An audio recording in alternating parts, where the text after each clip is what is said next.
All right. Crisp. Solid. Crisp. Very, very nice, Chris. Well, and as usual, we were just talking beer before we got started. And that is just one of our favorite topics. It's such a lovely, such a delightful beverage. And you're drinking a Two Roads beer today. Rose, little heaven. Love it. Lovely. Just gonna get on here on my Facebook, watch people as they come in. You Yeah, have a beer yourself.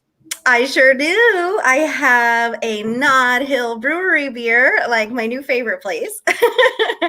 And so I'm having one of their kind of special sort of tarot card series beers called The Wand. And it is kind of I think similar to my favorite beer to have when I'm at Nod Hill, which is Ace of Wands. So cool, so fun. Hey, Patricia.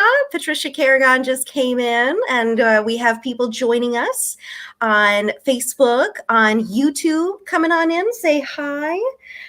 Mom and Dad. Mom and Dad are with us. They haven't said hi yet, but I can see that on Facebook. You're being shy tonight. What's up with Yeah. that? Well, speaking of like being a little bit shy, the hurricane snuck away from us. Of course, it is hitting someone else, which is still concerning. Yeah. But we were worried. We were thinking that we might not, I know. we might not be able to do the show. No kidding. It was, we're up where I live here. Oh my God. Yeah, if I sneeze, the power goes out.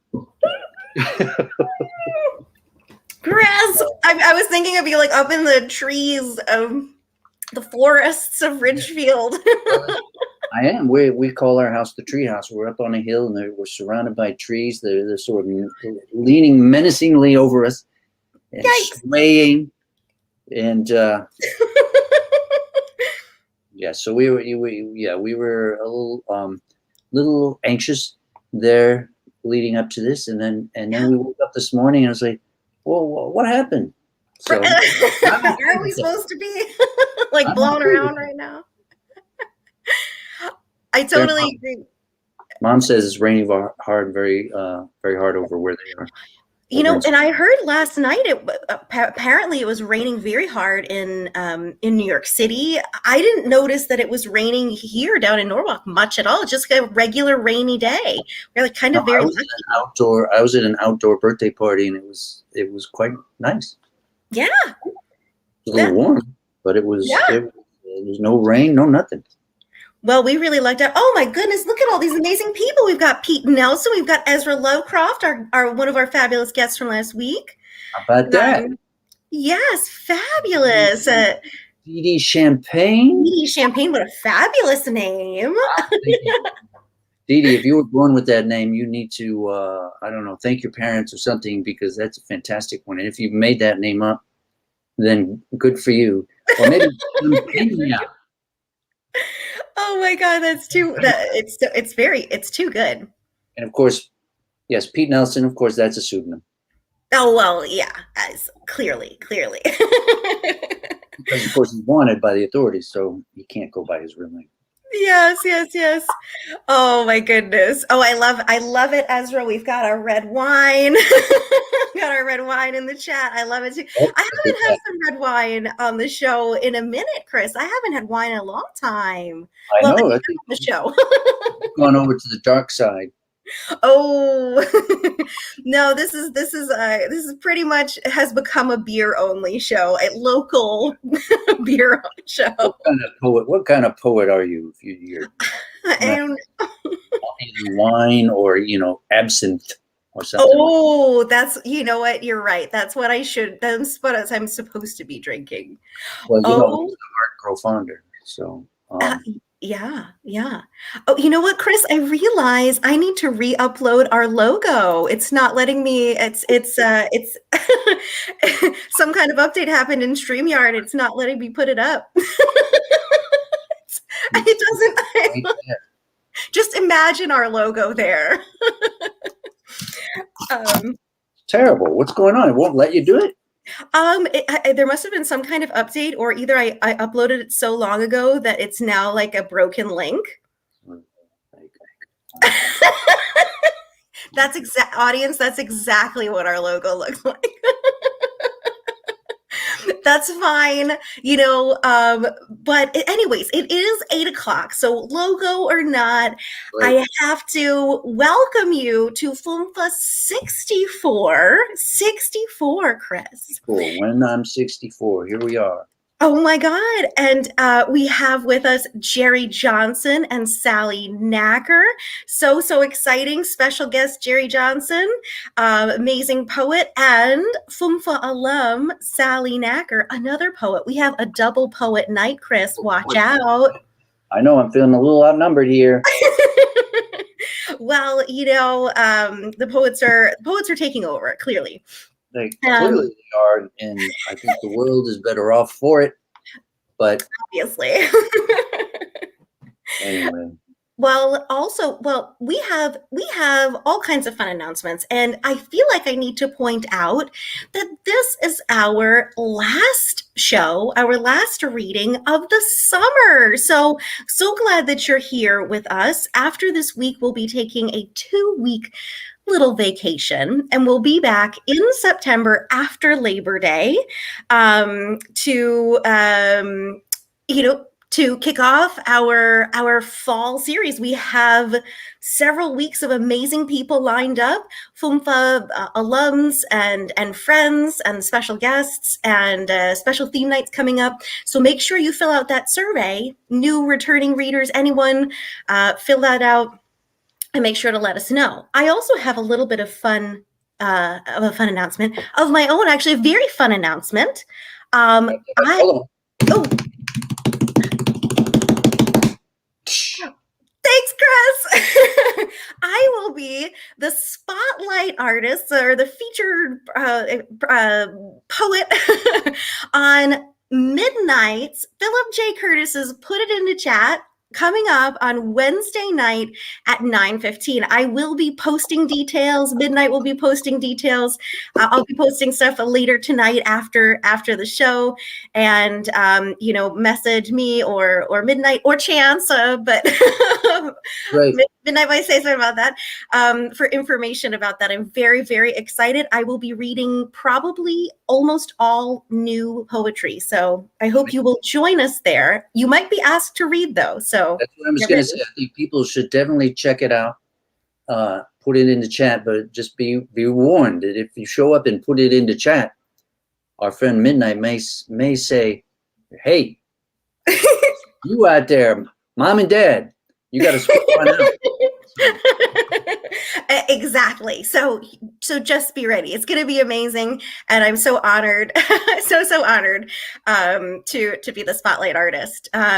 Also, I'm seeing in the chat right now, Ezra Lovecroft is going to have a poetry reading and wine tasting. Yes, I'm definitely in, Ezra. So contact him to get involved in that. He has details in the chat.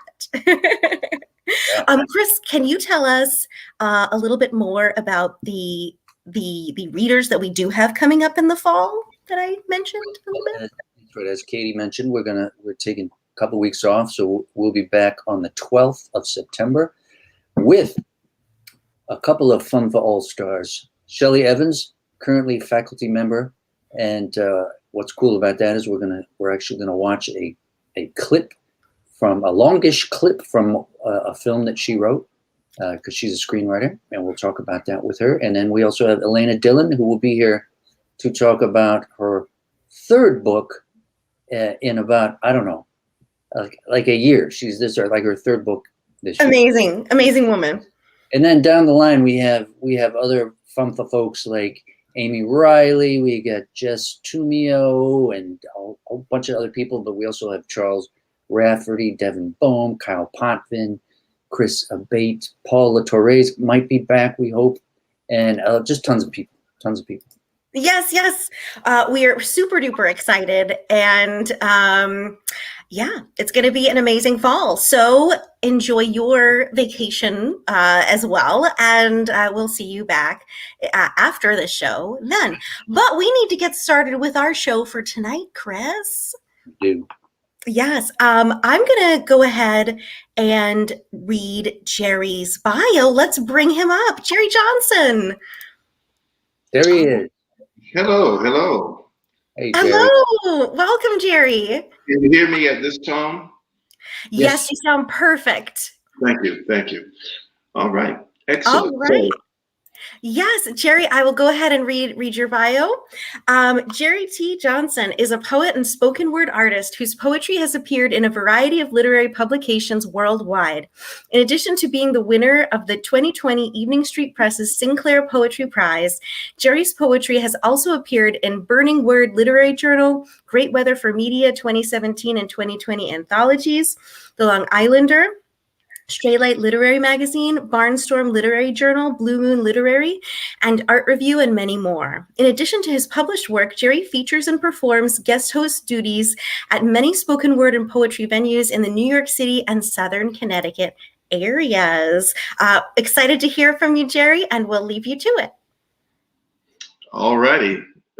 First of all, I want to thank Katie and for inviting me to be a part of this great program. And I really appreciate it. And I look forward to stopping by and saying hello in the future. Also, I am going to be reading from my new book tonight, Poets Should Not Write About Politics. This book was the 2020 Evening Street Press Sinclair Poetry Prize winner. And I'll be reading from it. Any information you need, if you would like to purchase yourself a copy, I did put it in the chat window. Okay, let's do some poetry. First poem I'm going to read is titled, Poets Should Not Write About Politics. I've been told poets should not write about politics. Poets should write about daisies and hearts. Poets should write about dandelion petals blown by the wind. Poets should write about bison grazing in a vale. Poets should write about toddlers playing with puppies. Poets should write about kittens chasing balls of string. But I cannot ignore the worst of this world. The worst continue to lie, and they are believed. The worst sow discord, hatred, and they are loved. The worst murder, and are granted clemency to live. The worst steal, and are rewarded with riches. The worst rape, and are honored with nobility. The daisies wither in early spring. The heartstrings fray and rot. The dandelion fields are scorched by wildfires. Extinction threatens the bison, the kittens gaunt, emaciated, starved toddlers in homeless streets wail. Yet I've been told poets should not write about politics. Poets should not write about innocent blood. Poets should not write about social conflict. Poets should write about daisies, bison grazing in the vale, toddlers playing with puppies, kittens chasing balls of string. But I cannot ignore the worst of this world. My next poem is Daisies. Ancient Celtic legend claims daisies are symbols of innocence and purity. The Norse gave daisies to new mothers celebrating new life through childbirth. Roman myth, Beldes, Daisy's namesake, became Belis to escape vertiginous pursuits. Daisies appear everywhere.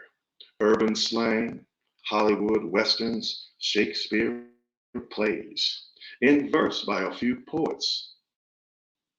I extend to you a handful of daisies. Take the long green stems from my clutch. Enjoy the fragrance. Enjoy their innocence, their purity, their escape.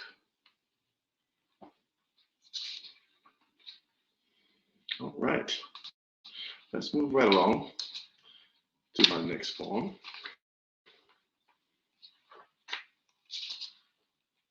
Winter continues. As my train glides upon electrified rail through a tunnel of snow-laden rock, swans perch on a half-frozen lake while ducks skate effortlessly on thin ice. It is another day of winter, and the cold commands quiet from the presence of nature. I am quiet too. I am subdued as my train makes haste over frosted rail.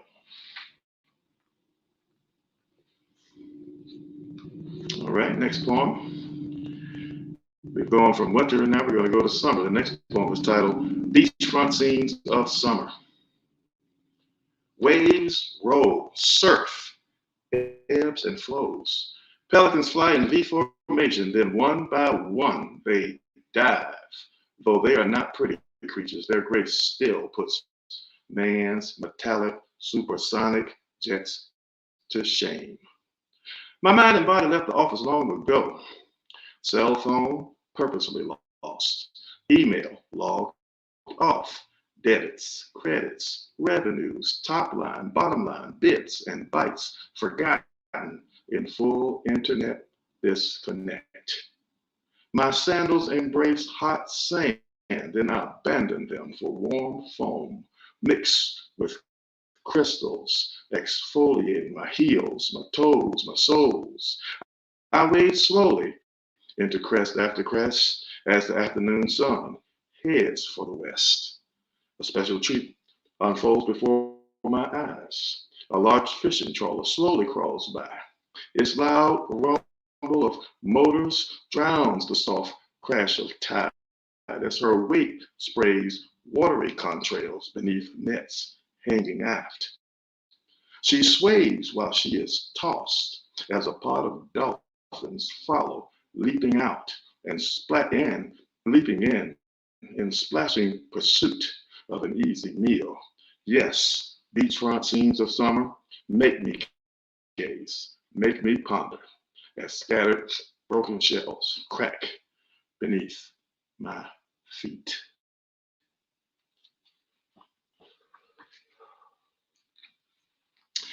I don't like telling stories about poems, but this one does require one. I lived in St. Petersburg, Russia, and in Moscow, Russia, on a big assignment many years ago in the mid-90s. The title of this poem, is related to that time that I spent there. The title of the poem is The Cold War Games. It was late October 1997 in Moscow. My tour of duty in Russia was winding down.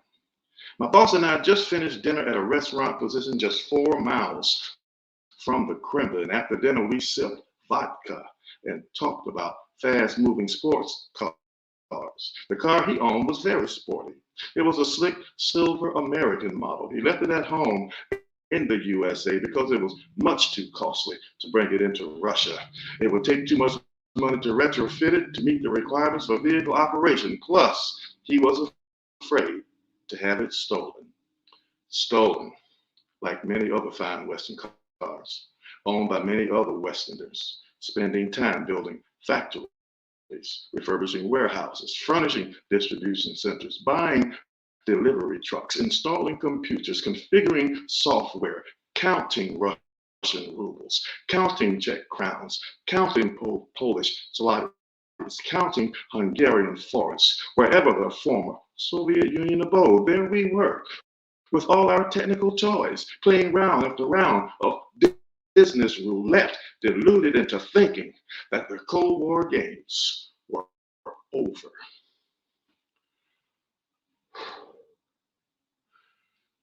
All right, take a little sip of water here. Okay, let's move on to the next poem. Train ride from Charlotte to New York, Quantico, Virginia. Quantico Creek looks so silent and so serious, just like the bureau grass right around the corner.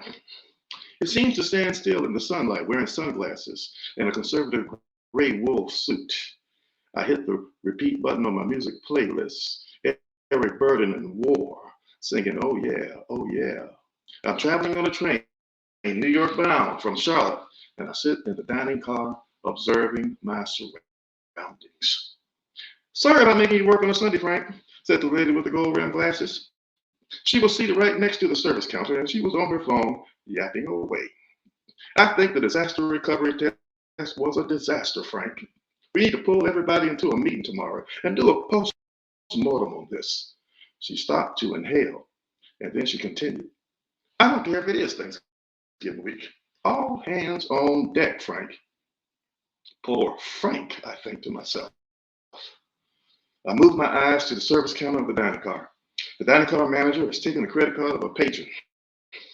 That would be $10.50, sir, she said as she removed the cheeseburger from the microwave and popped it into the cardboard carry tray. After she slid the can of beer into the beverage slot, she turned to the register, swiped the man's credit card, turned back, laid the receipt on the counter, and gave the man a pen. Sign, please, she said, smiling. My attention then turned to a young lady holding her baby in her arms in front of her as she bounces up and down in a little dance.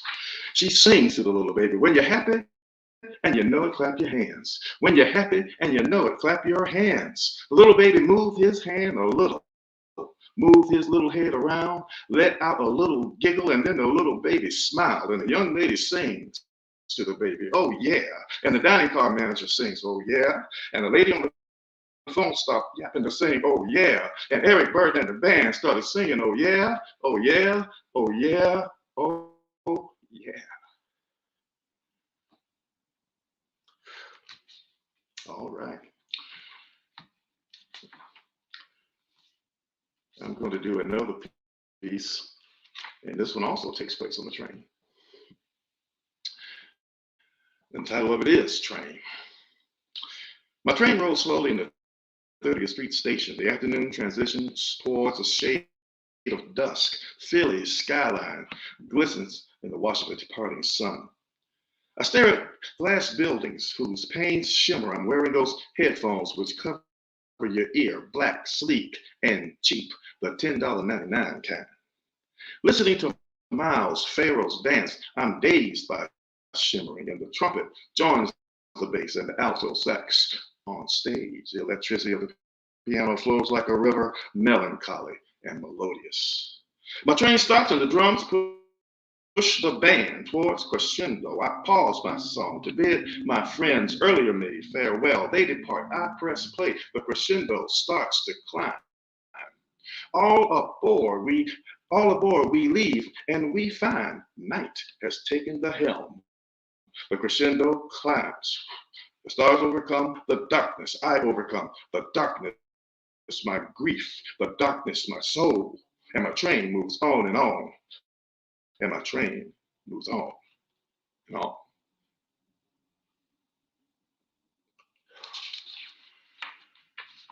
All right.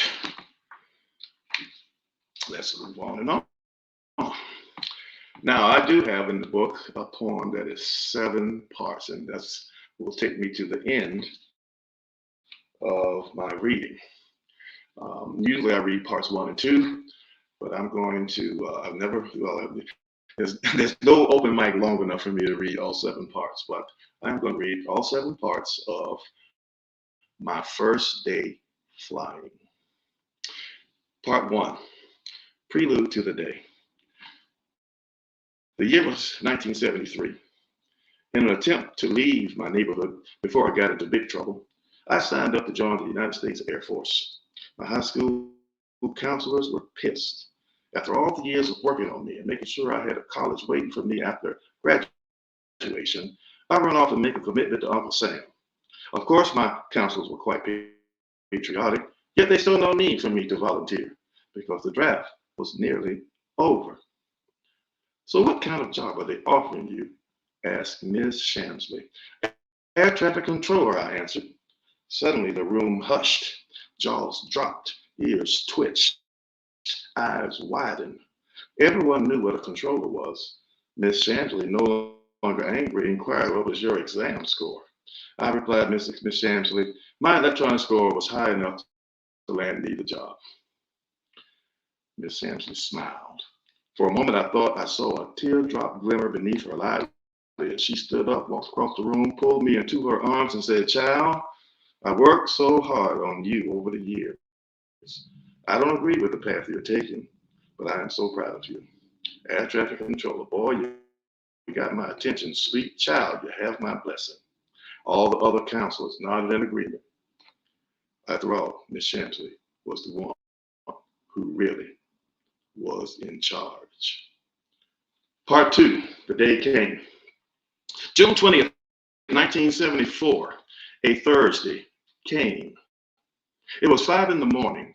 A friend of mine named Frank drove me to Fort Jackson. I entered the processing center and joined a large group of recruits in a long, wide conference room adorned with military seals. There was a seal for the Army, a seal for the Navy, a seal for the Coast Guard, a seal for the Marines, and a seal for the Air Force. We assembled. A tall wooden podium which stood between two furled American flags faced us. A 50-foot wide American flag was mounted on the wall behind the podium. Our mood electric. Ready we were to raise our hands. The group was mixed. Some were Army recruits, some Navy, some Coast Guard, some Air Force. Suddenly, a man dressed in an Army uniform walked into the room and stood at the podium. He scanned the room, then introduced himself. "Good morning, recruits," he said. "I'm Master Sergeant Sonny Highwater. Welcome to Fort Jackson Processing Center. From this day forward, your lives will change. If there is anyone here who just realized that they really don't want to do this, please leave now. No one will judge you. No one will hate you. Honestly, my friends, the draft will soon be over." In the room, silence. No second thoughts for me. Silence still. No second thoughts for anyone else. "Well then," the Army man said, "raise your right hands and repeat after me. I state your name." We did. "Solemnly swear or affirm." Some swore, some affirmed. The Army guy smiled and said, "Welcome to military service. Line up for the bus to the airport." Part 3, the bus ride to the airport. The bus ride from Fort Jackson to Columbia Metropolitan Airport was a long, hour-long ride. We journeyed through the Forest Acres community where I went to high school. I looked and thought about all the classes I cut, all the times I was caught cutting classes, all the suspensions for cutting up in the library, and all the chiding for sleeping in classes that I did show up for. All of that, of course, was before I met Miss Shamsley. I was leaving all that history behind. Later, we passed the state capitol adorned with a Confederate flag that boasted loudly as it flapped in the deep south wind. I tried to look for the pock marks blown into the stone of the concrete walls. They were made by the cannon shells of General Sherman in the Civil War. I was leaving all that history behind. A loud burgundy Pontiac GTO roared by us. It was Macklemore.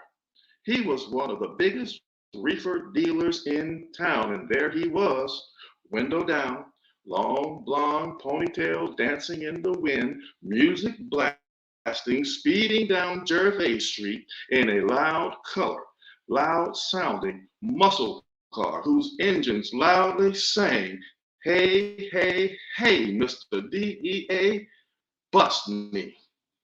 I was leaving all that history behind.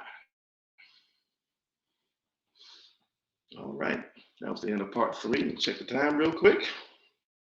Let's go to part 4, boarding and takeoff. Our bus arrived at the airport. I found a payphone and I called Mama.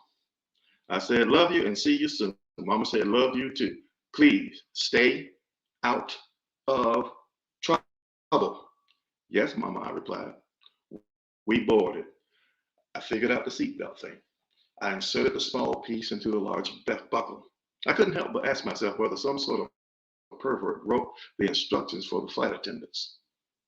"Stewardess," said one of the recruits. Uh-oh, I thought. I read in the news that that term was frowned upon. Immediately, a young lady whose platinum blonde locks danced between the tight brim of her cap as she walked responded. "Sir, it is 1974. We prefer to be called flight attendants now. We are trying to dispose of terms like purser and stewardess. Out of nowhere appeared a petite wiry attendant whose hair was pinned up in a bun and hidden beneath her cap. "Pay her no mind, young man," she said. "Those newfangled terms ain't official yet. Do me a favor now and fasten your seatbelt." There were two legs to my first flight experience. Leg one was short, 30 minutes, on the DC-9, Columbia to Atlanta. During takeoff, we rumbled down the runway. My stomach rumbled also. I felt speed I never felt before. My stomach felt like it was in my throat. The nose of the aircraft lifted. I was dizzy, my equilibrium disturbed. Finally, our aircraft reached cruising altitude, and I settled down. Our 30-minute journey ended up being a 45-minute trip. I saw the same neighborhood over and over as we circled the Atlanta suburbs for a very long time. We landed, we disembarked. Our layover was an hour. We boarded the connecting flight, a 727. That plane was bigger. Its size made no difference to the rumble in my stomach, though, nor would it matter to the constant throb in my head. We buckled up as our craft sat at the gate. I watched the reddened sky of sunset yield to a curtain of darkness, slowly draping night over the dimming of a fading horizon. My stomach and head felt worse. Our plane backed away from the gate. I was seated next to the window, and that was good because I was ready to lay my head against it. The throb in my head throbbed on. The rumble in my stomach rumbled on. I glanced at the young lady next to me. She smiled and said, "Hello." I did the same, weakly. "Are you an Air Force recruit?" she asked. "Yes," I answered. She replied, "I am too." I nodded my throbbing head as I mustered up a smile. "I see you are not much of a talker," she said, smiling. "My name is Rachel. Yours?" "James," I responded. "Sorry, I'm not feeling so well." "Oh my, what's wrong?" she asked. Rachel and I were interrupted then by the voice of the flight attendant, instructing us to prepare for takeoff. Our seatbelts fastened, our trays up, we sat rigid as the passenger jet sped down the long runway. The aircraft nose lifted. I entertained the notion of lifting the barf bag out of the pocket of the seat in front of me and attaching it over my mouth and nose and let it all go. Finally, the plane settled into its cruising altitude. Okay, part 5. I'm actually going to end at part 5 because my time is wrapping up. Part 5, look me up before you leave Lackland. Rachel turned to me and asked if I was all right. "Rachel, I am not doing so well." Rachel reached for the flight attendant call button and pressed it. A bell rang. The call light started blinking. 2 attendants, one from the back of the plane, another from the front of the plane, appeared. The attendant from the back of the plane was African American. She was Black. I was proud. I thought to myself that she must be one of the first of the very few of my people to break into the ranks of airline crew. "Hello there. Who pressed the call button?" she asked. "I did," Rachel answered. "James is sick." "Hi, James. I'm Kathy. What's going on?" I looked up at Kathy, and before I could say a word, she said, "James, you don't look so good." The attendant from the front of the airplane asked Kathy, "What's going on?" "Dora, he's not doing well," said Kathy. "He's cute," whispered Dora. "Stop," whispered Kathy.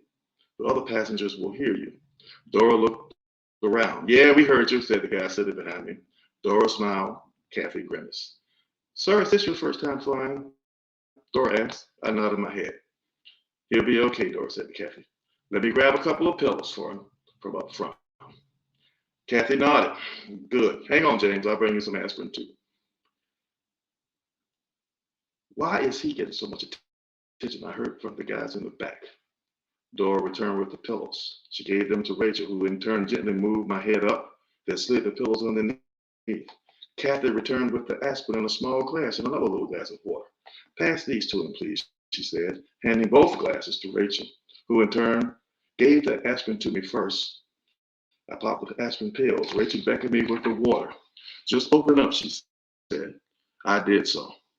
Gently, she poured the liquid down my throat. Our eyes met. We had a moment. You should look me up before you leave Lackland, she said. I nearly choked on the water. After regaining my composure, I looked up. Our eyes met again. I replied, I will. Thank you. Jerry! I want to thank everybody. That's it for me. But thank you so much for listening, and thank you so much for your time, everyone. So good. Oh my God. The time literally flew, and I'm dying to hear the last two parts. I know. How many minutes do you think it would be, Jerry? We can. Actually, the last two parts are about 5 minutes. So, yeah. Christy, Actually, the last part. The last part. Actually, it's only 6 parts to this point, and the last. Oh, there's just one more. 6 parts. 3 more. Yeah. Okay. See ya, Chris. No, we have to hear it. We need to know. Oh, okay. Here we go. All right. Okay. We are passing over Houston, part 6. If the guys behind us had stretched their necks any more while straining to see and hear what was happening, they would have turned into floppy-eared giraffes. Dora returned, making an announcement as she walked down the hall. Okay, if you are an Air Force recruit on your way to Lackland Air Force Base, I need to know who you are. There's a special waiting area just for you. Raise your hands and I will give you one of these blue bands I'm twirling on my wrist. Weakly, I raised my hand. Dora stopped. Are you an Air Force recruit? You're extremely airsick, you know. Shouldn't you be joining the Army? Kathy showed up. What are you doing? Kathy asked. Never mind, Dora responded. He's still cute, she said as she sped away. I heard that too, said one of the guys sitting behind us. We're going to Lackland too. Dora smirked at them as she walked by. Yeah, I got you. Kathy said to me, you need to rest. Rachel said, you need to rest. Dora stopped in the middle of her darting up and down the airplane aisle, looked at me and said, you need to rest. Again, I heard one of the recruits in the back. Why does he get all the attention? I heard the other say, I don't know what about you, man, but I'm not feeling so well. I'm pressing the call button. I heard the first recruit speak again. I don't feel so well either. The fake coughs that followed were all too obvious. The aspirin worked fast. I started to feel a little better. The intercom disrupted everybody's thoughts and chatter. This is your captain speaking. We are passing over Houston. Take a look out of your window. It doesn't matter which side of the aircraft you are on. Houston is huge. Enjoy. Houston was huge. City lights, red, yellow, blue, green, seemed endless as the glow spread across the blackened carpet of the landscape. Kathy stopped by. Dora, too. How are you, Kathy asked. A little better, I replied. You'll do well, said Dora. You're not the first recruit to Lackland to get sick on his first flight. She walked away. How much longer to San Antonio? I asked Kathy. About half an hour. You should get some more rest. I'll get you an extra pillow, said Kathy. Stewardess, said one of the recruits sitting behind me. I need a pillow too. Be right with you, said Dora, glaring at him, rolling her eyes. I adjusted the last pillow that Kathy brought. Don't forget, look me up before you leave Lackland, said Rachel. I will, I replied. I turned my head to the window. My eyes were heavy as I gazed at Houston's city lights. Within minutes, I fell asleep. Thank you. Yay! Much better now. Oh, we couldn't leave it like that, Jerry. We had to know the rest. Thank you, thank you, thank you. I'm glad the rest didn't take too long, but thank you so much. I appreciate that great. very much. That was great. It was such a pleasure to hear you read, Jerry. Your poems are just fantastic, incredible imagery. I love the pacing of the way you read. It's totally, totally engrossing. I'm in all of these scenes and I'm feeling it. So great to hear you tonight. Yeah, these are their stories. We'll talk about this later, I'm sure. They're just yes, in the Q&A. Yes, so much narrative going on here. It's just really interesting. Absolutely. All right. So everybody, of course, save your questions for Jerry in the Q&A. And we are now going to welcome up Sally Nacker. All right. Okay. Welcome, Sally. Hi. Thanks for having me. It is so great to have you. Sally is a Fairfield alum. Sally and I were hanging out a few weeks ago, catching up, having some margaritas. Very nice. Yes. And we're so excited and happy for you about your new book. Thank you. Yes. And Chris, will you do the honors of reading Sally's bio? Of course. Sally Nacker is grateful to have been awarded the Edwin Way Teal Writers Residency in the summer of 2020. She spent a week in solitude on 168 acres of nature in Hampton, Connecticut. That sounds pretty good. Her poems have appeared in numerous journals, including Quill and Parchment, The Orchard's Poetry Journal, Mezzo Camine, One Art, and Amaranthine, how do you say that? Summer, Hawk and Whippoorwill, Blue Unicorn, Your Daily Poem, and the Sunlight Press. Kindness in Winter from Kelsey Books is her third and new collection. A review of the book can be found in the August issue of Quill and Parchment. Sally graduated with her MFA in creative writing from where else? Fairfield University in 2013. She's a proud alumna of the Blizzard cohort, which is, I don't know, maybe the second best cohort. I don't know, but it's okay. Because the best cohort is that first one that Chris and I know about. All right, welcome. We're definitely second best. Thank you. I love the Blizzard cohort. It's called the Blizzard cohort. If any of you don't know, it's because there was a huge blizzard for our first semester there, and it was really fun. Because I love snow. So, hi everybody. Thanks for coming. And I'm going to be reading from my new collection, Kindness in Winter, by Kelsey Books. Kelsey Books is the publisher, and I'm just happy to share it with you. It was released in May of this year. So I'll just begin. It's only 24 poems in the book, so it's short. So I'll probably be able to read a good deal of the poems to you tonight. I'm going to start with a poem, "Saying Goodbye" is the title. At the Edwin Way Teal residency, I stayed in an old farmhouse there. It belonged to Edwin and Nellie Teal. They were naturalists. Edwin was a naturalist. And in his study, we could go in his study and just sit and explore, and he has all these books, and he has these little drawers that you pull out. And in one drawer, I just pulled out a random drawer, and I was just going to read one thing from the drawer, and it happened to be his last wishes to his wife, Nellie, for when he died. And on this little sheet of paper, it said, "If my heart arrests, let it stay arrested." So I wrote that down, and over the summer, this past summer, or it must have been a few months ago, I was looking at my notes and I ran across that quote by him, and this poem just came from that. Saying Goodbye. If my heart arrests, let it keep arresting. I kept thinking of your willed words as I walked one last time that spring to your summer house. Birds hopped and sang in the thickets on either side of Veery Lane. The green world trembled so bright I cried. At the end of the long lane, the small screened-in woodhouse stood. Something fluttered inside it, like a large moth. Or could it be a bird, I thought, as I came closer. I saw then its nervous movement through the screen, a little brown house wren.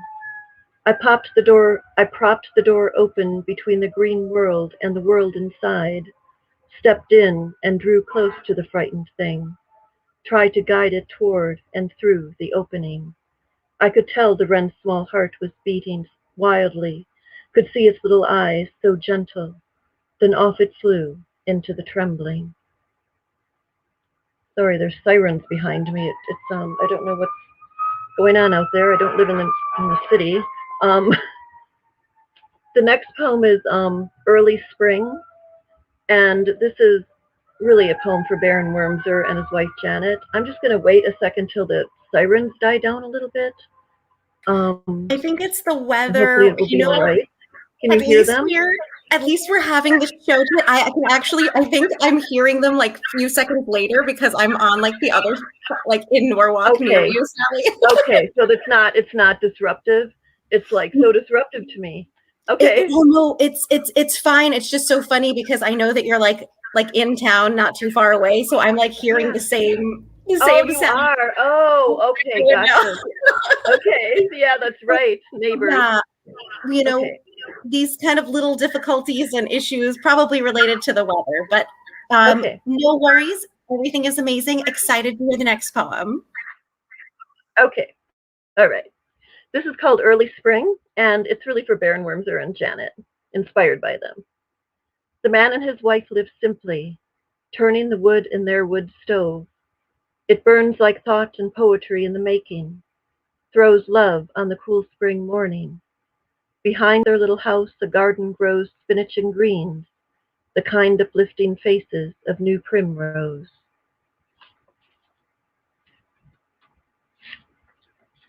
This poem, Blue, is for Alexis Ranit. Thomas Usman's trees are immortal because you heard the sound in them, because you heard the sound as being blue and wrote it in a poem, because you studied the error of a speck of white cloud on an otherwise perfectly blue sky one day, and all around that drop of white, the vast blue, wide like the sea, world became bluer. Even wind high in your neighbor's trees was blue. So large a day that was for you, so blue with loveliness. North and South. When I ask whether you have moved upstairs, you tell me your study is in your basement still. And though that sounds deep and dark, you say it is most lovely with big windows looking south across a gravel path that cuts through a weedy flower bed. It is down this path, you say, that yesterday a little fox came running toward you, then stopped at the window and looked northward into your wildness.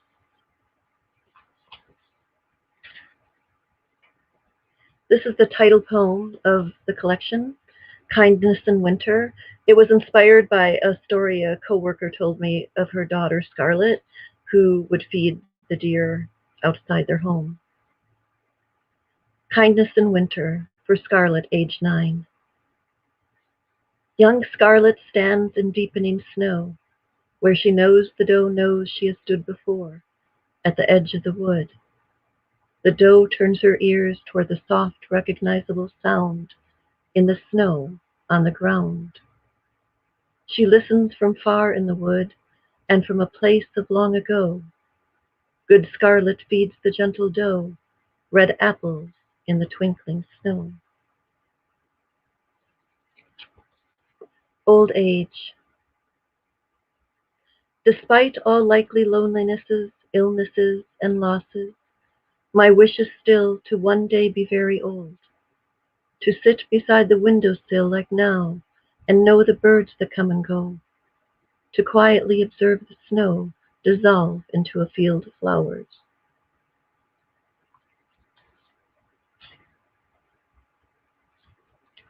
The Librarian. The gentle boy sought poetry, told her he loved the wind and rain. She asked, "Is it still raining?" She knew him to be a poet then. She filled with gladness helping him find Sandburg on the long shelf. They walked up the library stairs, talking about the weather, striding through air together. That was inspired by a patron at the library. Another poem that was inspired by a patron at the library um, is David's Art. David's Art. That day I painted the sea at the seaside, where we lived in a small house with a big window looking seaward. I loved the wind and rain that thrashed against the window pane. I loved all weather altogether. I even thought I was the weather, and the sea I thought was me as my watercolors splashed over the paper, coloring the blank world with a heaving and a tossing of my own heart. I was a child, and I loved that day at the window by the sea, looking out at myself, looking in at me. The Deer. Many of you may have heard this at my last reading. Um, it was a new poem then. The Deer. Through a veil of fog, I saw a deer crossing the quiet road. We were driving slow. She moved as though nothing could harm her, strode softly as a whisper or a prayer through the fog. I felt a blessing in the fog, a grace pure and clear. As we paused on the quiet road, the deer was passing slow. And then the deer, as though she were a dream, flowed away like water into the near wood through a veil of fog. And this poem, Two Does in Snow, was inspired by something a friend wrote to me about two does he saw out his window during a snowstorm. Two does in snow. Snow blew sideways. The sound was shrill. Through the white air, down a wooded hill on which a house stood, a window looked on two does in snow. The does had entered a cluster of trees where they lay under and out of wind's way, as though in a nest they lay. For hours they lay still. They observed the wind with a poet's will, or to the poet it seemed so, in the house at his window.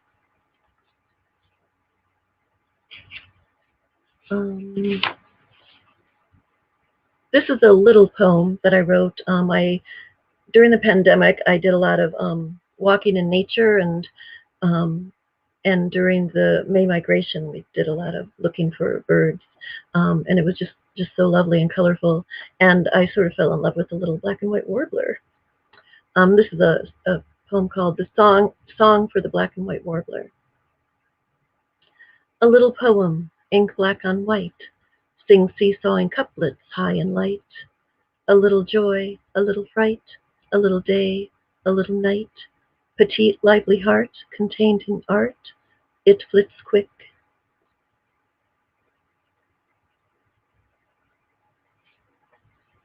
Wild flocks. Flocks line the south side of the country lane to the teal house. They appear mid-August and minister with a certain zeal in their purpleness. Out of such globes of color, the five-petaled blossoms preach a goodness and a fragrant prayer. They ignite the air and astonish, congregate to greet me as I drive up, and I feel so keenly my brief and only life. That poem was inspired by my stay at the Teal residency um, in Hampton, and this poem was also inspired there. Edge habitat in August rain. Where the star-field meadow and the wood meet the backyard, in a bright red jacket she sat in rain. The rain came down, drenching her, and she heard it gurgle through the house roof gutters and down the gutter drain.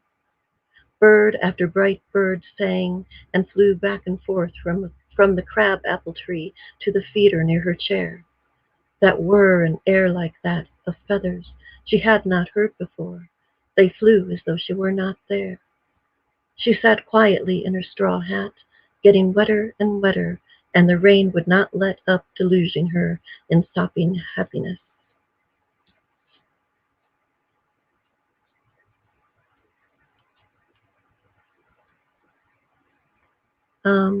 I'll read Dry Spell, and then I'll read My New Gladness, because they're sort of a pair. They weren't written that way, but they just happen to sort of go together. The Dry Spell and then the coming out of the Dry Spell. Dry Spell. Their song would hurt me, the little sparrows, so I do not keep the feeder out my window filled. The clear drum hangs empty. Where is the poetry I found? Sunlight burns bright on the white pine, shifting in intensity. There is silence on the ground. My new gladness. Like the round bird and the rounded nest the bird makes with bird's breast, my new gladness. Like the oval eggs the bird lays in a round home where the bird stays, my sudden gladness.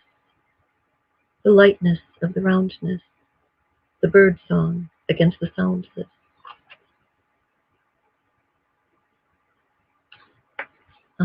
Poet's Garden. From your study window, you study every flower in your self-made meadow, hour after hour. Write be in your own bellflower. That poem was also for Baron Wormser. I was inspired to write that after he wrote something to me. Japanese brush painting. The epigraph above the poem is a quote, is something Robert Frost said to Robert Francis in 1950. Looking at it from indoors, the sticks from the window improve the tree. That is what art does. Robert Frost to Robert Francis. The window makes art of his magnolia tree. The man thinks quietly at the start of spring, especially now, the way morning light shifts in falling snow over new white blossoms on each long bough. And this is a poem also inspired by the residency. From my bedroom window, I looked across a pond and meadow and I could see Edwin Wayteal's writing cabin that he built. And I'd go to bed specifically before nightfall so I could watch nightfall over the writing cabin. It was really just wonderful. Window to Window for Edwin Wayteal, 1899 to 1980. I would go to bed before nightfall to watch the dark fall flow over your writing cabin from long ago. I looked beyond my windowsill, across your pond and meadow, over the cut trail, uphill. I saw from my pillow, as night began to fall, a ghost of you, flopping your rolled-up shirt about your back, driving off deer flies, walking up the dirt path, and heard, as my eyes closed, your pencil on paper white new snow, whispering secrets of nature out your cabin window long ago.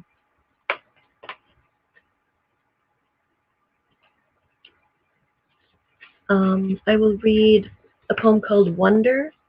I'm just going to check the time. Oh, I'm good. Okay. Wonder. And this is for a poet friend of mine, Leslie Schultz. Inside your own birdhouse, overlooking a snowy view, unusual for a late April, you whisper poems in pencil.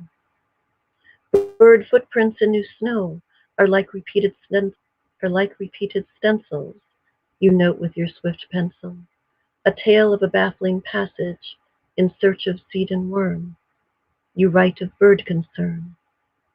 In your heart, you burn a light so bright with song, the birds must be looking in to see what bird you are. Your arc of human form, there, bowed, singing, must astound. And this is a poem I wrote around the same time, unconnected to the other poem, but it's called The Woolly Bear. A friend wrote me that he spotted a woolly bear outside, and he thought it was the first sign of spring. And I misunderstood him to think he saw like a black bear, but of course he meant the woolly bear caterpillar. So this is a poem that sort of unfolds. You'll probably see that unfolding of the understanding of the woolly bear idea. The woolly bear. You wrote you spotted a woolly bear just outside your front door, and you thought it a sure sign of spring in the air. I like the image of a woolly bear, of your blue eyes widening at the big black paws on your front porch stairs. Perhaps you thought, being the wanderer you are, an enormous poem had come for a visit. A poem just up from a long sleep, there at your door, hungry with a desperate streak. Over your coffee, you might have thought, could it finally be the bear that you seek? And this is a poem written a couple summers ago, as my cats and I were really, it was a really hot afternoon in the living room. Summer afternoon.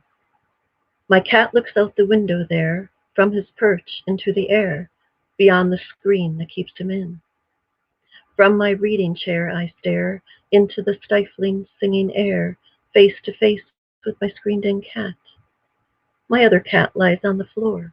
He naps sprawled on the cool wood boards, oblivious to singing air. We are three hearts beating, and beyond the screen, bird hearts beat, and all the hot green world trembles. I'd like to read, let's see, where did I put them? Oh shoot, I don't think I brought them in the room. I changed rooms, and I didn't bring my new poems that I wanted to read. Sally, I can entertain the audience while you go get them. Okay, I'll just go run. Okay. Everyone, aren't we enjoying these gorgeous nature poems? It just, just so gorgeous, beautiful images, and just the sounds of the poems as well, and the rhythms. It's almost like healing, and it just feels right. Sally said earlier to me that it feels right to read poetry on this sort of hurricaney, rainy night, and I totally agree. Back to you, Sally. Back to me. Thank you.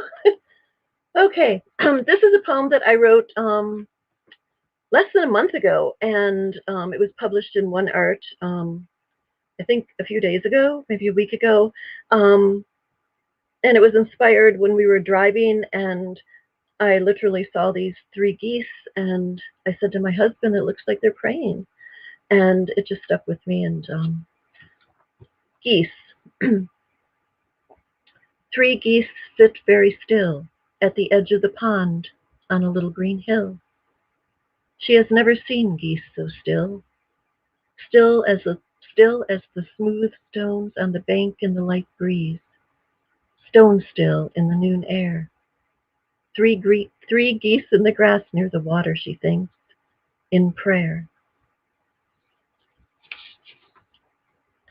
And this is David's Garden, inspired by a painting by Wendy Claros.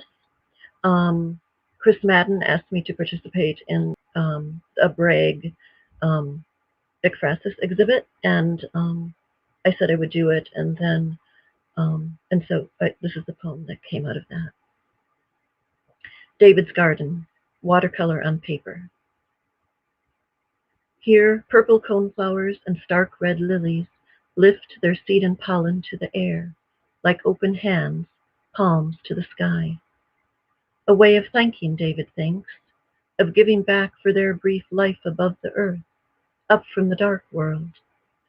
Now his wet painted garden waits in bright light, and David stands at the edge, looking in, his artist brush still poised.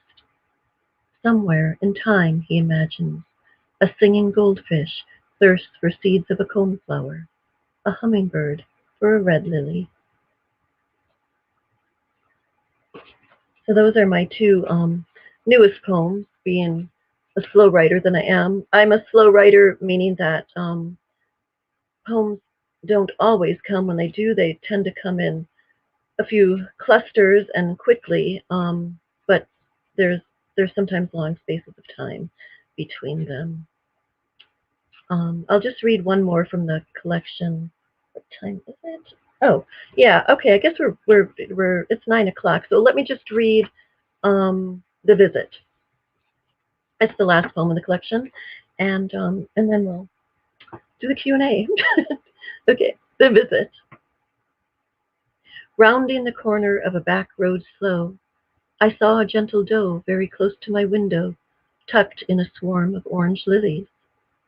Her head came very near to my car, as though she were going to cross the road.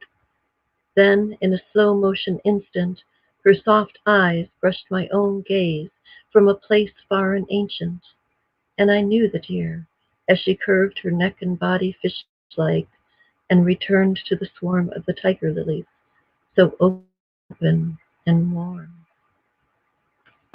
Thank you very much. Thanks, Kristen, Katie, and Jerry. Gorgeous. Sally, just absolutely gorgeous. I feel like so relaxed. LML in the chat just said very healing, and that's exactly how I feel about your poetry. Just gorgeous imagery, beautiful nature poems, these lovely little stories and scenes from your residency, and also just from what you're witnessing and viewing in your life. Just so graceful. I love it so much. Thank you.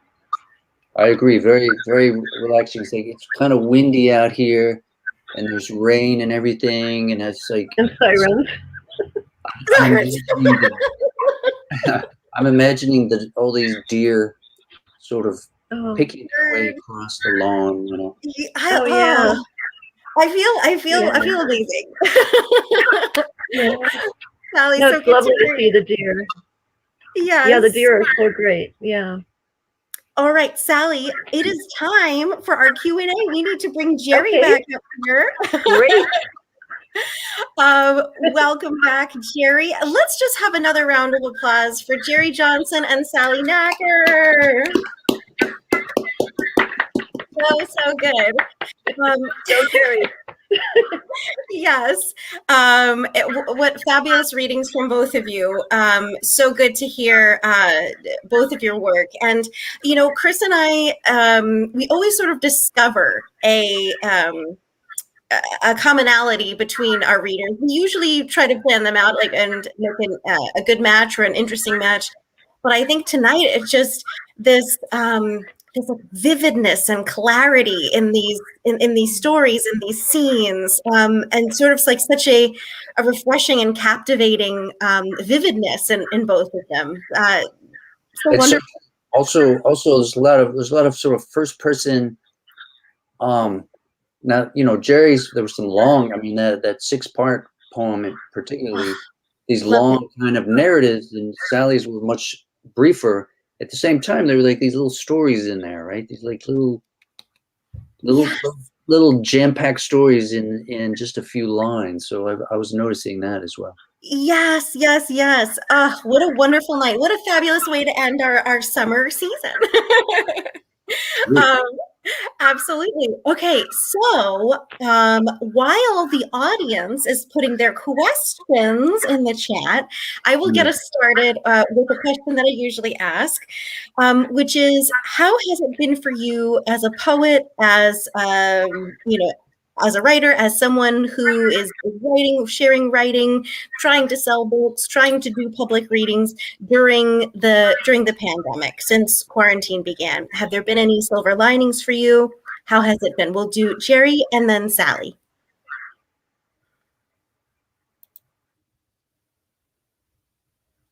Oh, Jerry, you're muted. Oh yeah, how'd that happen? I think he muted himself in the backstage. So. There you go. Sorry. Okay. No worries, Jerry. No worries. Marcel, if you didn't hear, because I was muted, thank you so much. Enjoyed your work. It was lovely and beautiful. Yeah, during COVID, the live performances, which I participated in a lot, whether it be open mic or whether I was a feature or whether I was hosting a program myself. Gosh, I miss that. I do. But then I started doing the Zoom open mics and featured poets early on, and I think early as either April or March of 2020. And I did it for several months in a row before some of my peers did theirs. Oh. I think they were just sitting back watching to see, okay, how is this going to work for Jerry? You were paving the way. You were blazing the trail, Jerry. And a few friends did give me a call, and we talked about, hey, how do you do this, and what are your, how, what do you, what advice you have, and that kind of thing. And I was Zoom bombed once on the second program. I did 5 programs myself, and I was only Zoom bombed once. And I could have avoided that if I had used the weight room. Oh my God. I immediately learned from that. But it was great. That was Zoom bomb. I said, everybody log off and come back in 5 minutes. And they did. And we just picked it up and kept going again. Thank goodness. I found ways to work around the pandemic. As far as doing open mics, and then of course my peers started doing their programs, and I'm a co-host for one of the programs that one of my peers offers, and so we just kept on going, kept moving right along. Zoom is not the same as live, but I do think that because of the universal, because you can get people from everywhere, yes, time zone. You can get people from everywhere. That was a big learning for me that, I will not totally abandon the online media. Yes, I totally agree, Jerry. I mean, we started this during the pandemic, and it's been so incredible to connect with our community during a time where we can't be together, but also to connect with people who are far away, people who can't travel to where we are in Connecticut. And I totally agree. Like, once live stuff really resumes, I still want to be doing online stuff where I can connect to people from further away. 100%. If you can get a poet from India, as we did. Yes. I mean, how cool is that? So cool. So cool. And, through this, we've met so many great friends, and we've had so many great special guests. But, if our friend Philip Midnight is still out there, he's in Colorado, and, we've done all kinds of fun and amazing stuff with him, having him read and collaborating, with his open mic. And it just opens up so much for you. But Sally, let's hear from you about how it's been for you since the beginning of the pandemic. All right. Well, my story is a little different. I'm probably just a little different than Jerry in that respect. That I don't seek out readings really. I do agree with you that it's great this format to get people from far away, and you can reach so many people, and it's fabulous that way. But for me, the pandemic was really good for me. In the way that I worked at home from the library all that time, and then and since I'm a person who really enjoys solitude, and I had no problem with that, and I read poetry so deeply, and I wrote more in that year than I have ever written in a year, I think, in my life. That's amazing. And I was just very in tune, because I was allowed that time for myself, just in my own house. And so I really benefited from that and loved that. And then that was the year of my residency too, so that was more time of solitude, and 168 acres of nature, which was just incredible. But so it was very, very beneficial to me. And I did that first reading with you guys in May, I think it was. That was maybe your 6th one or something. It was very early on. Yeah. Yeah. And so that was really nice to do that. And I did Zoom things with the library. We had a gardening webinar that I did, and we reached, we could have an author from Minnesota. Yes. You couldn't do that live, so I agree with you, Jerry, on that. It's so nice, but for me it was the opposite. It was just like really, really nice to hunker down and just tune in. Not feeling the pressure of having to be out somewhere at work all day, that you have kind of this time close to home, more time to write. Yeah. So many many of our guests on the program have had a really similar, feeling to you, being people who enjoy solitude or who are always kind of craving more writing time. It sort of facilitated. That was a silver lining for you. And that's incredible that you've written more poems than ever before during this time, Definitely. Big silver It's your lining. Emily Dickinson moment, right? Yeah. I mean, Emily Dickinson said, time is all I've ever wanted, Yeah. So I think she took that from maybe Jane Eyre or something. I don't remember, but yeah. I should know. We have. I don't know. She took it. It's a quote from something she read. I don't. Oh yeah. Okay. We have some fabulous questions in the chat from Ezra Lovesoft, and I think these are great for both for both poets. Hi, Ezra. Oh yes. Oh no! Did we click it at the same time, Chris? And well, first of all, Ezra wrote some great comments. So when you go off tonight, go see Ezra wrote like basically like beautiful little poem comments almost. It's like lovely observations about the work. Yes, anyway, so lovely. Yeah, so thank you, Ezra. And his question, which is kind of it kind of goes into the next question as well. What works best for inspiration? Writing from memory, live observation, or sort of something in the middle? What creates the tug, which I love that phrase, to stop and write? So Jerry, let's get your. That's interesting.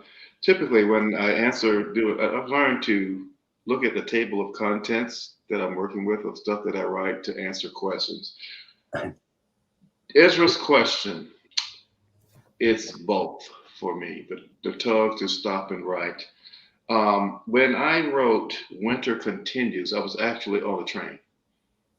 And I was actually riding through rock, going from Brewster, New York, down to White Plains.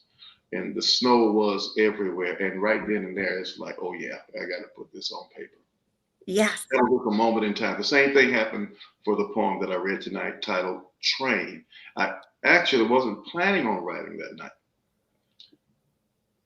But I had my headphones on and I was listening to Pharaoh's Dance by Miles Davis. Nice. But the song said, Upon the Buildings just caught my opinion. And at that point, I finished that poem before I got to Washington, D.C.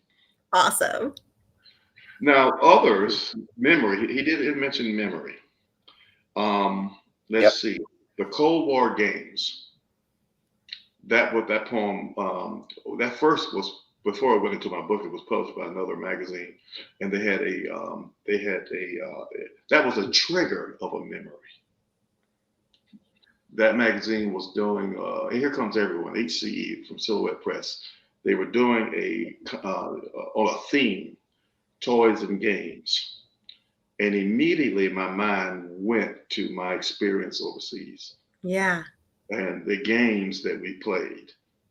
And so that was it was from memory, but it was a trigger. Yes. The theme triggered the poem. I love that. This is such a great question because I feel like for each poem we write, there's this incredible story behind it, of what, like you said, triggered it, what inspired it, what moment we were living in, what moments we were remembering. There's just such a richness when you ask about something like that, like where the poem, where the poem came from. So cool, Jerry. Love those poems. And Sally, what would you say? Yeah. So when you say the word triggered, Jerry, that word triggered and tugged, those are great words because that's sort of how it all seems to happen. A lot of times, I never planned to write a poem, and I don't know exactly where they come from, of course, but they're often triggered by letters I receive from friends who tell me what they've seen, or, I mean, so many poems in here. Kindness in Winter was inspired by that story the mom told me about her daughter. North and Yeah. south was a friend telling me about his view out the window of a little fox. And early spring, something Barron wrote me, and the magnolia tree and Japanese brush painting. A letter from a friend telling me about his magnolia tree during snow. They're inspired by that, and then also just a tapping. I'd say a tapping or a brush with something suddenly, and then there's the poem. My poems come rather quickly and need few adjustments, and that's how it. Oh, that's Although, nice. like I said, far and few, big, larger spaces of time between each poem, but that's how it happens for me.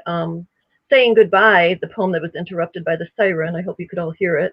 Yes, It we could. It was wonderful. that was you could okay. That was a poem that was through a memory of my last day at the residency when I went to say goodbye to the summer house, and this little wren was trapped inside.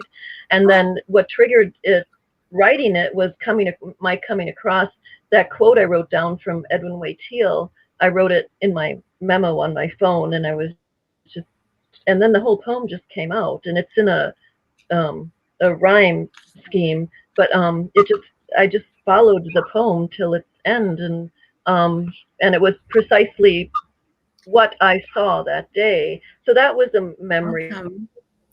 poem, but it's just amazing how it all happens, and I think that's why it's so Yes. holy, and the process. 100%, Sally. I love I sort of love what you said. I'm so fascinated by it, where it's just like, I never planned to write a poem. And, when that, when that moment hits you where it's like, it's time, and you say they come out in these short bursts and need very few adjustments. It's cool that you say that, because when I'm listening to these poems, they sound like they're so in flow, so inspired, and that they just came out.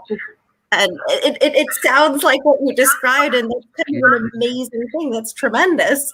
And it's almost like you're just so gracefully, like just drawing them out of the universe and putting them onto the page, with this kind of grace and gentleness. It's so awesome. That's so cool. Thanks. Yeah. I have a question for Jerry. I listen to these poetry nights coming, and I come at it from as a fiction writer, a story writer, and as we were saying earlier, your stories, your poems are very some of them, and very story like. There's one set on the train, and then of course that last multi-part poem which really follows the narrator. It's almost like I wanted it to keep going, Jerry. So I'm just wondering, do you ever write fiction? Do you ever have the urge to write fiction?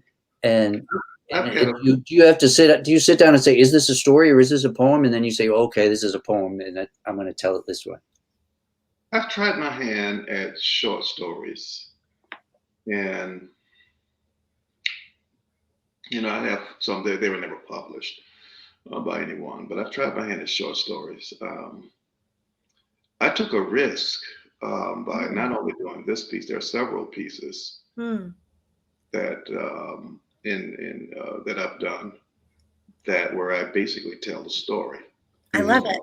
I basically tell it. Someone actually, when I did parts 1 and 2 of the piece I read tonight, in public at the Norwalk Art Festival, friend said, "You have great memoir poetry." And I'm like, "Memoir poetry? Is that a thing?" I said, "Is that a thing?" I said, "Because of all the studies that I've done, of course, I went to school a long time ago, but that was never mentioned as a genre of poetry." And he said, "You have great memoir poetry." And it's like, and not only did that person say it, someone else said the same thing to me. It's like, absolutely. I said, okay, I didn't know that was a thing. That's a thing. But I wanted to tell the story, and I wanted to compress it And now actually with my next book, I'm compressing it even more. It has a more of a poetic flow. Cool, cool, cool. And these have a poetic flow, I think, but Absolutely. I've actually compressed it down a little bit more. Actually, and again, it's a story. I think the one Rattle magazine is looking at a piece called "Red Ropes, Yellow Ropes, Green Ropes," and I that like it. and Rattle is looking at it, and so is Palette.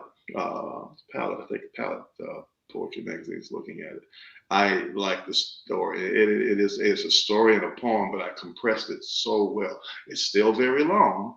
I'm excited. No, it's good. Bring it on, Jerry. I want to hear it all. You'll see that in the future. You'll see that one in the future. And Cool. But yeah, I like to, and I said to myself, because I'm still struggling, and I'm glad you asked that.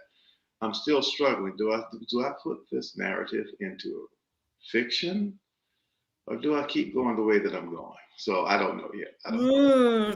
I love I think it's so cool because you have these clearly very lyrical poems of these different styles, and it's wonderful. It still sounds like you. It sounds like your voice, but then to kind of like pull into this like a narrative, this memoir type poem. It's a treat, kind of in the mix of that, and it kind of creates this whole I don't know, this whole sort of panorama of what you're writing, what you're experiencing, what you believe, and I love that. It would be so cool to to have like a full collection of lyrical or memoir stuff. But I love kind of hearing them mixed together, at least in a reading scenario. It's really awesome. Yeah. Hold on one second. Chris is getting a book. I've never seen this part of his house over there, but I feel like there's this massive library because he's got everything, you guys. Well, no, I was just thinking in this whole idea of memoir. Now, this isn't a memoir, but it's a biography. It's Marilyn Nelson, and it's about awesome. Yeah, Marilyn Nelson. Yes. Yeah, so it's a whole biography, right, of George Washington Carver in poems, and it tells his life that way. So why not a memoir? I'm all for it. I'm totally on board with it. I love it. I'm about to check that out too. I want to see what other people have done. Yeah. Oh my goodness. Well, I have a question. For both of you, but we'll start with Sally this time. My question is, how did you come to poetry? Have you just always written poetry? Has it always been something that you'd love to do, that you've wanted to do, that you had an inclination to do? Or is it something that you came to at a very specific point in your life? Sally, and then Jerry. Okay, can you hear me? Because it said I was muted before, but I'm not. You can hear me, right? Yes, there is just a little bit of echo. There's just a little bit of echo when other people talk. So when Jerry was answering, we just put you on mute. Sorry, Sally. Gotcha. I just didn't know what happened. Okay, cool. So poetry happened to me when I was very young. I think I remember I started reading poetry very, very young. I don't know what age, beyond being little and reading nursery rhymes and things, but I remember discovering Spring and Fall, Two Young Girls by Hopkins, Gerard Manley Hopkins for Jane. And they just really struck me deeply, and I would poetry very young, I remember, and one of the and it was sort of like I write, Mom, I wrote a poem, and my mom would be, oh, that's, really nice. And so I would always tell my mother when I wrote a poem. I just felt struck, And so that's how it came to me when I was little. And then of course you go through life and your phases and all of that. And I did have a 20-year hiatus that I just came out of in 2008. And so, but that's how it came to me. Was, I think it's just a natural part of oneself, and then you find it one day, you know. Yes. But that one thing with my mother, and I remember where I wrote certain poems. I wrote one on my bed. I wrote one in the basement on my grandmother's typewriter, and both times I said, you know, Mom, I wrote a poem, you know. And yeah, so it's very special. I love that. I love the story behind, you know, what brings you to poetry, the poet's life, the poems themselves. Absolutely love it. Thank you so much, Sally, for sharing. What about you? I'm glad your mom didn't say, "Don't do that." Yeah, Your right. Her mom could have been disinterested or something. Yeah, it was just really, she really cared. You know, it was She did. And Jerry, how did you come to poetry? Oh, Jerry, you're muted. Sorry, Jerry. I usually mute myself in case there's some interruption. But yeah, when I was in the military, I was in the Air Force, and I am James in that story. That on that first, that poem really is about me. And when I was in the military, we, my friends and I, just a few of us, there's three or four of us. You know, we played sports, and you know we had our jobs, but we also got into art. Some of the guys did sculpture, some of the guys painted. All of us wrote. All of us tried it. We weren't trained at the time, but we all tried to write. Awesome. And then when I got out of the military, and I went to school after the military, and I studied computer science, but I took an elective of creative writing, and my teacher, one of my professors, Dr. Gatlin, he wrote on my paper. He said, "I love your style." Ooh. And the second sentence was, "I need to teach you the rules."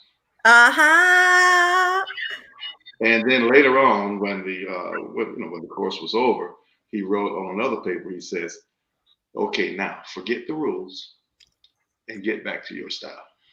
Love it. I love it. In the 80s, that was a long time ago, and I've never forgotten that. And then I started taking more creative writing classes as electives while I was still studying computer science, and that's how I started. That's how I started getting into poetry, and it was 1992 when I first wrote for the public. Then I was published in Catalyst magazine in September of 1992. That is so awesome, Jerry. I love that. Yeah. Yep. That's a good teacher, and that was very smart to do the computer science at the same time. It is true. I have not made much money yet as a poet. It was so funny. It was Dr. Gatlin was one of the people that told me. He said, "Look," and he pointed to his wall, and he said, "You see, unless you get all of these degrees, and my wall is empty, but he had degrees all over the wall. Unless you get this many degrees," he said, "forget history, forget English lit, study computer science." Yeah. 100%. Then you can kind of pay a little bit more for your, for taking time. The first poem published in 1992. I got promoted and came from South Carolina to New York. And I think Sally mentioned something about a hiatus. I didn't write for 25 years. Oh my God. I didn't write because of work, because of the day job. Right. And because of family. Other things, yeah. Yeah. Yeah, It was April of 2013. I was home alone. The kids had left the house. My wife was traveling somewhere. And I was watching this episode of Elementary, which was one of my favorite TV shows at the time. And the serious subject matter was in play. And this song came on at the end, and I picked up a junk mail, envelopes from the floor, and I started writing. I love this. I have not stopped writing since. Yeah, Jerry, that's a great story. Wow. after a 25-year hiatus. Jeez. Oh, There you go. TV show did it. It I was, yeah. It was, yeah. I think the storyline. Again, we talked about triggers earlier. mm, Storyline was a trigger. I love that. I love that. And so that's so relatable and just kind of so exciting and such a fabulous story to have. Like you had written so long ago, and that was something that, people noticed as a gift that you had, and how just kind of like at the right moment it hits you again and you've never stopped. And I wonder, have you, that poem that you wrote on the Um, envelope, did that I get still, I published? still have it. It's somewhere. I still have it. Ah, that It's is on my, so great. yeah, I still have it. Oh my God, it is already 9:30. Yes, it is. Everybody, we need to ask our famous last question. We're having such a great time. But Chris, take it away with our famous last question. Final question is a two-parter. So the first part is a pearl of wisdom, right? For your fellow writers out there, just to give them a little piece of advice, something that pops into your head tonight. It doesn't have to be, something that would necessarily pop into your head tomorrow night, but tonight, what's on your mind? Part two, a book recommendation. So let's see, we'll start with Sally, since we just heard from Jerry. Okay. Well, pearl of wisdom. I don't know. I guess what popped into my head when you said that was just always listen. Listen to yourself, and listen for the taps and the triggers and the tugs, and just listen. Yes. Yes. And my book recommendation is always Robert Francis collected poems. Robert Francis is my favorite poet. I turn to him always. I read him all the time. Wonderful. He was 1936. He was born in. No, wait. I forget the dates now. I think he was born in 1901 and he died in 1987, and he was 87 when he died. And his house is Fort Juniper in Amherst, Massachusetts, and I've been in the house, and the trustee is a friend of mine. But anyways, and Robert Francis collected poems. I would just highly recommend reading Robert Francis. Oh, I just love him. So there you go. thank you so much, Sally. Yep. And Jerry? Jerry, pearl of wisdom. It's similar to what Sally said. Learn how to observe. And now I've actually grown in that. Observe everything around you. Whether it be through sight, whether it be through listening, or whether it be through just general feeling. Yeah. Learn how it takes time, but learn how to observe your surroundings and everything around. It may scare you how much you observe once you start growing into it, but learn how to observe everything around you. As far as famous books, our favorite books, as far as poetry is concerned, there is one book that I use as a reference. It's James Drury, Poetry, Drury. Mm-hmm. He talks about very many different genres of writing. He has exercises in it. Nice. You can actually practice. He'll basically give you a prompt where you can go in and you can practice. Of course, you can't write them and say, well, so how well did I do? But you get to practice. If you want to basically try out writing a ghazal, he'll tell you how to write it and stuff. I love that. Another form of writing. It's good. Great exercises are in that book. That's great. That's excellent, Jerry. I have a few books like that, and I love spending time with them and kind of being inspired by these different prompts and descriptions of different forms. Totally. Well, before it gets too late, I want to say thank you again to Jerry Johnson and Sally Nacker. Thank you for being with us tonight. Thanks, great job. Thank you for having us. And thank both of Thanks, you, Jerry. Chris No, Catherine, thank you for having us. We enjoy being on your program. Yes. Yes, what an absolute pleasure to hear from both of you. I'm so glad we were able to still have the show and hear from you tonight, and that the storm is not like right above us. So I know. I hope everybody stays safe out there and keeps their electricity. And we will be on a little vacation for the next 2 weeks or so. And we will be back for our fall season after Labor Day. That's right. We'll be back on the 12th of September. Don't forget about us. And don't get some new Sunday night habit. Where are you going to go on Sunday night? You're going to be right here. Back here on September 12th, and we're going to have Elena Dillon and Shelly Evans. Woo! It's going to be awesome. All right. Thank you so much again, Jerry and Sally. Thanks, audience, and have a fabulous night. Have a great night, everybody. All right.